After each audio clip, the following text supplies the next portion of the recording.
America ने Venezuela पर बड़ा हमला किया है, जिसमें राष्ट्रपति निकोलस मादुरो और उनकी पत्नी को गिरफ्तार कर लिया गया।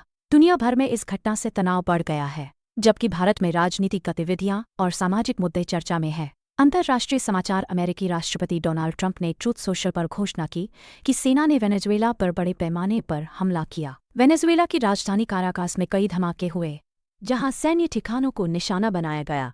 चीन ने इस कार्रवाई पर प्रतिक्रिया देते हुए चिंता जताई, जबकि ईरान ने ट्रंप की धमकियों पर यूएन से हस्तक्षेप की मांग की। बांग्लादेश में एक हिंदू की हत्या के बाद तनाव बढ़ा, जहां भीड़ ने खोकन दास को पीट कर आग लगा दी। कनाडा में 10 लाख भारतीयों पर डिपोर्टेशन का खतरा मंडरा रहा है।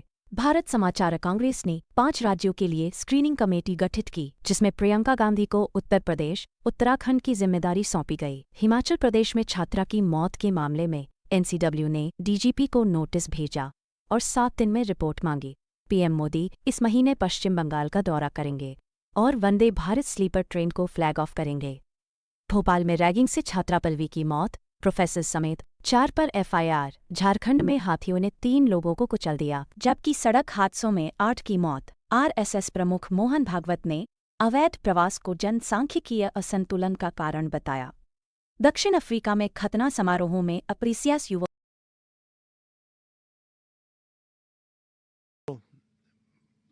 They're not so brutal now. And I just have to congratulate our military, Pete and everybody, and our National Guard, because the job that they've done, whether it's in Washington, D.C., where we have a totally safe city, where it was one of the most unsafe cities anywhere in the world, frankly, and now we have no crime in Washington, D.C. We haven't had a killing. We had the terrorist attack a few weeks ago. A little bit of a different kind of a threat, but we haven't had a killing in a long period of time, 6-7 months. We used to have 2, on average 2 a week in Washington, our capital. We don't have that anymore. The restaurants are opening. Everyone's happy. They're walking their daughters. They're walking their children, their wives. They walk to restaurants. Restaurants are opening all over Washington, D.C. So I want to thank the National Guard. I want to thank our राष्ट्रपति Trump को Tehran की चेतावनी, America के सभी सैन्य अड्डों और Israel को बना दिया जाएगा शमशान।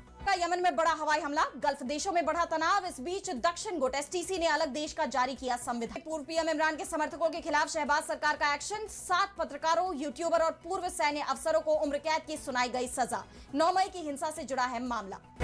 राष्ट्रपति ट्रंप हर डील में अपने परिवार का देखते हैं फायदा। न्यूयॉर्क टाइम्स का दावा, अमेरिका ने पिछले 1 साल में जिन जिन देशों के साथ बड़ी डील्स की, उन्हीं से ट्रंप परिवार का कारोबार भी तेजी से बढ़ा। यूक्रेन के राष्ट्रपति जेलेंस्की ने की बड़े फेरबदल की घोषणा, किरिलो बुडानोव को बनाया चीफ ऑफ स्टाफ। रूस के खिलाफ सीक्रेट मिशन के लिए फेमस है बुडानोव। अमेरिका में नए साल से चंद घंटे पहले आतंकी साजिश नाकाम। 18 साल के आईएस संदिग्ध को एफबीआई ने दबोचा। दुकान और रेस्टोरेंट थे निशाने पर। मेक्सिको में 6.5 तीव्रता का तेज भूकंप, अब तक 2 लोगों की मौत, जबकि 12 घायल। महसूस किए गए 500 आफ्टर शॉक्स। वेनेजुएला की राजधानी कराकस सैन्य बेस को निशाना बनाया गया है। वेनेजुएला के रक्षा मंत्रालय के मुख्यालय को निशाना बनाया गया है। कराकस में धमाकों की आवाजें सुनी जा रही। धमाके हुए हैं जिससे बिजली कट गई। चारों तरफ गुप्त अंधेरा सा छा गया है। एक बंदरगाह भी निशाना बनाया गया है। राजधानी कराकस में धमाकों के बाद अलग सोशल मीडिया पर सामने आए वीडियो में विस्फोट के वक्त आसमान में चमक और शहर में दहशत का माहौल साफ दिखाई दे रहा है। हालांकि अभी तक किसी के हताहत होने या नुकसान का आधिकारिक आंकड़ा जारी नहीं किया गया है। वेनेजुएला की सरकार भी एक्शन भवन के पास सायरन बज रहे हैं। टैंकों की गश्त शुरू कर दी गई है। वेनेजुएला की सरकार ने इसे राष्ट्रपति ने कहा है कि हमला किया जाए और खुद वहां पर एक गतिविधि को वो मॉनिटर कर रहे हैं। हमले की मॉनिटरिंग खुद कर रहे हैं अमेरिकी राष्ट्रपति। ट्रंप का ये ऑर्डर है कि वेनेजुएला में हमला किया जाए। बहुत दिनों से ट्रंप धमकी दे रहे थे और आखिरकार देखिए वही हुआ जिस तरह की बातें अमेरिका कह रहा था। और इस वक्त की एक और बड़ी खबर आपको दे दें, कुछ और अपडेट्स वहां से सामने, कुछ जानकारियां और सामने आ रही हैं।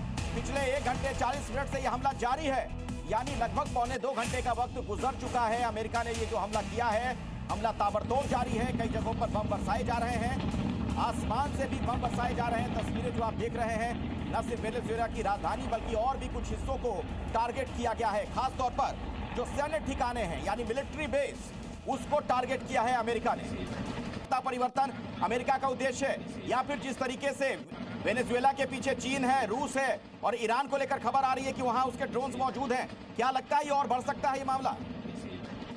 देखिए, ये सिचुएशन एस्केलेट नहीं होगी अगर मादुरो स्वयं in power and waged a ceaseless campaign of violence, terror, and subversion against the United States of America, threatening not only our people, but the stability of the entire region. And you all saw it. In addition to trafficking gigantic amounts of illegal drugs that inflicted untold suffering and human destruction all over the country, all over in particular the United States, Maduro sent savage and murderous gangs, including the bloodthirsty prison gang Tren de Aragua, to terrorize American communities nationwide. And he did indeed. They were in Colorado. They took over apartment complexes. They cut the fingers off people if they called police. They were brutal.